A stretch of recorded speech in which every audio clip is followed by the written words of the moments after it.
Yes, very, very excited to be here this year as well. I'm just gonna talk to you a story which is quite recent for us, and I think it's quite particular. And I love what we have been sharing with Latin America, the DMC and the work they're doing, and I can relate so much for on what they have been saying. So from the story is quite particular. So it goes back to a couple of months ago when a former client. I can't see the presentation right now, but okay, thank you. So a former client got in touch with me. She's an American that runs a community very passionate about Mahjong. Mahjong. I don't know for some of you that don't know about this game, but it's a very traditional Chinese game of strategy and skills. And it's a game that has been played since Confucius, and you use 144 tiles, carved and handcrafted, and there are some symbol on it. So it's really a language of connection. So she got to me and said that we love playing this game. We have been playing this for almost 25 years.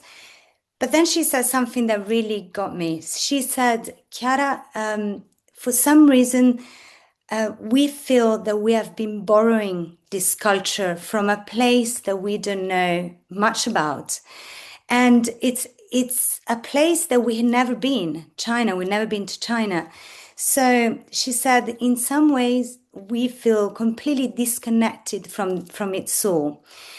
And this is when, I said that, okay, then this is the time for me to organize a trip for you, a surprise itinerary in China for a 12 group of women, wanting to rediscover the origin of this game.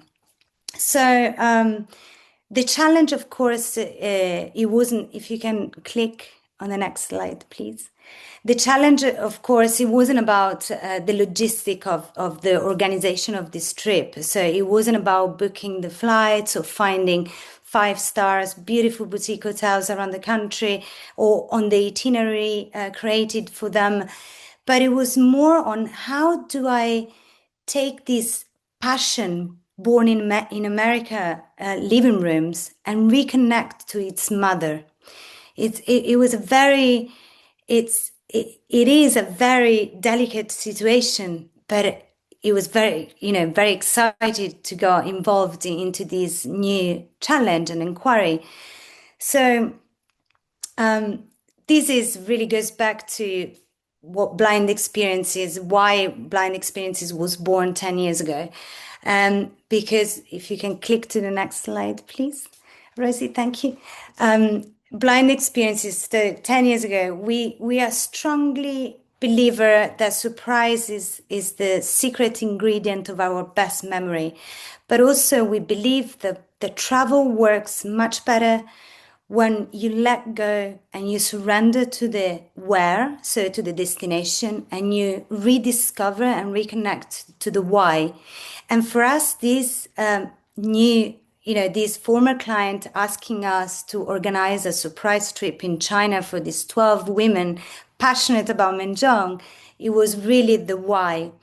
So, the next one, please, Rosie. It was very important and very not important. It was very natural for us to lean on two of the four pillars of the four C's. So, of course, community and culture.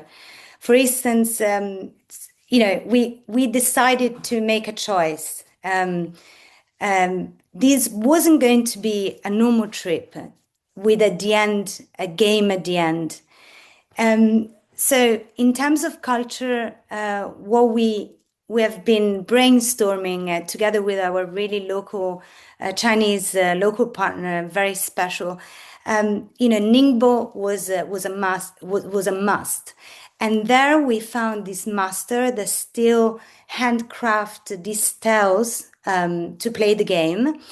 And the way we have been thinking about the experience, it wasn't just a workshop at his shop, but it was more, and it wasn't even about buying a new set of tiles to play this game. That, of course, it was going to be very special because it's something that you buy in China. He does it, is handcrafted. But it was important to ensure that this group of American women understood that they were actually supporting the survival of a dying handcraft. So this shifting of mindset and intention brings a lot of value. In terms of community, for instance, this game is very much played at parks, at public places. So organizing an exchange, a way for these American women to play with local people, it was just the best, it was just a very best idea, authentic idea.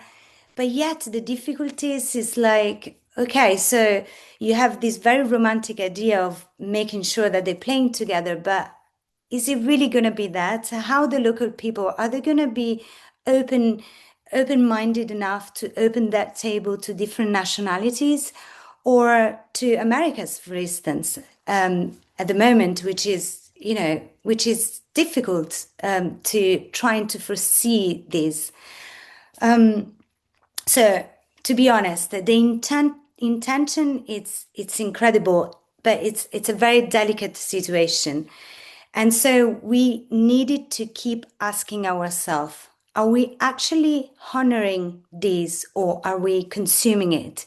So in our mind as well, it's a constant shifting from the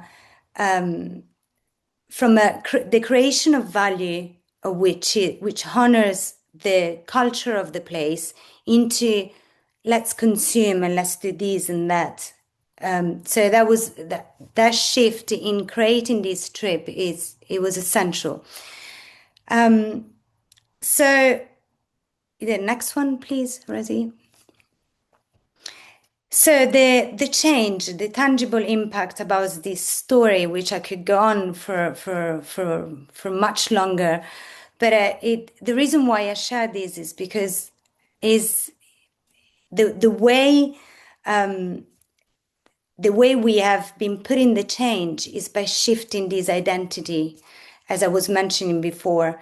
So these travelers are no longer consumer, but they become stewards of heritage.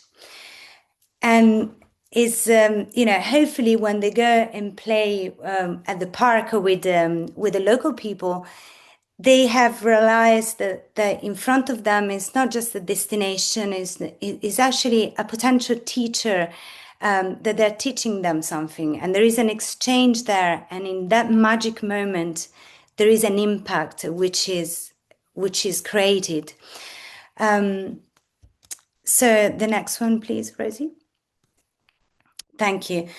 So, cultural bridge. I mean, this is what we have been doing, which, if I can perhaps just leave you with one thing today is that for a small luxury travel agency like us, impact doesn't always look like a massive reforestation project, which of course is essential. But impact for us, it's a cultural bridge between two different cultures, two different nations, linked by the same passion. It was learning and trying to digging about this group of women, passion and deepest desire, and linked and reconnect to the destination deepest roots. And when you're able to do that, I really believe that is when travel works best, and when we're not just an industry anymore. This is when the legacy happens. This is when we leave a legacy, and the impact that we have on clients, and the impact that we have also on communities at the destination or local partners is huge. And so especially right in this international context. Having this cultural bridge between China and America, I felt very honored and very excited to work on this itinerary and on this trip for them. And it was definitely a spreading out seeds of peace that we definitely need a lot at the moment.